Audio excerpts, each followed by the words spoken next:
ఓం నమో భగవతే వాసుదేవాయ.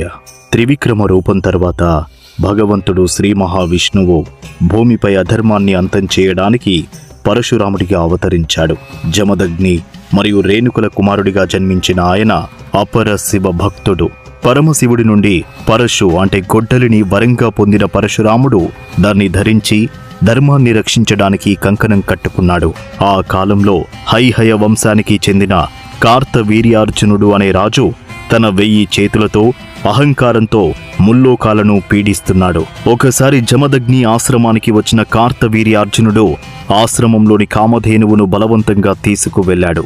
విషయం తెలుసుకున్న పరశురాముడు తీవ్ర క్రోధంతో కార్తవీర్యార్జునుడితో యుద్ధం చేసి అతని 1000 చేతులను మరియు చివరకు అతని తలను నరికివేశాడు. క్షత్రియుల అహంకారం మరియు అధర్మాన్ని చూసి పరశురాముడు క్రోధాగ్నితో రగిలిపోయాడు.